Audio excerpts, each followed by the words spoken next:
Gianna, anong eme mo dyan? Good morning everyone. So si Gianna po ay gustong magtulong dito. Gagawa daw siya ng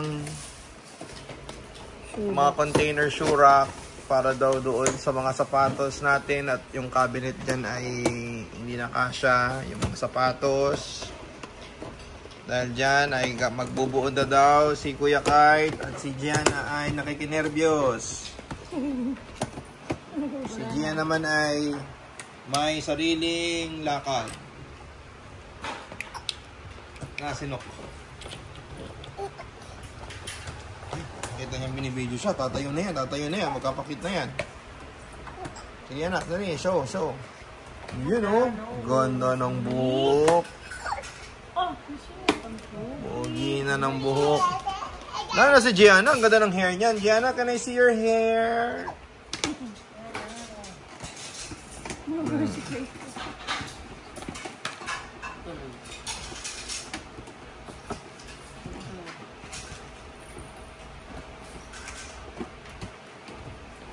Kami, papakita namin sa inyo ang finished product nito. So as you can see guys, nagsisimula na pong magligpit si Mami Jem. Kasi naisipan niyang makipaghiwalay na po sa akin.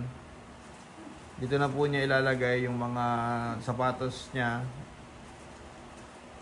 Samantalang iiwanan na po niya ako. Ito po yung aking matitira. Yan po. Talagang hindi na po mapigilan, maghihiwalay na po kami. Yan po.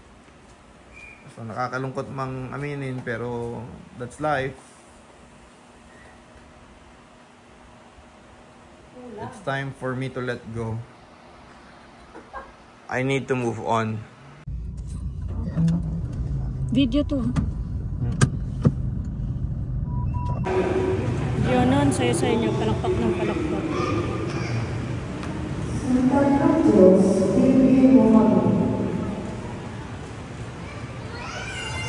Right.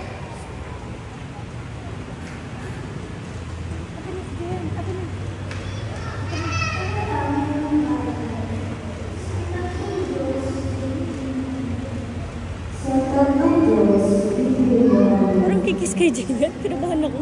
Ang bata, parang kikis kay Jagan. Kanabahan sa likay.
Kite marunong mag-piano na yan. Si Kite. Pati nga yung piano ko.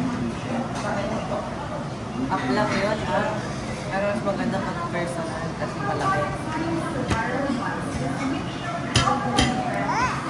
Ay, ito ba yung ano, beef?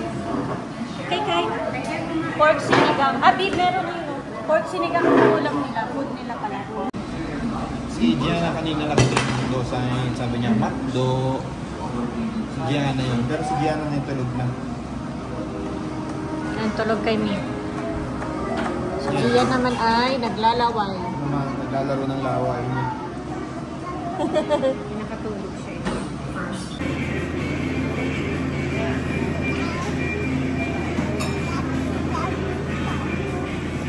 Taga, boss.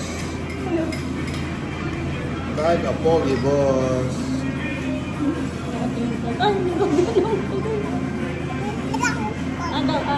Show them, dali ka kain si Pogi. Show them, kakain si Pogi. Show them, kakain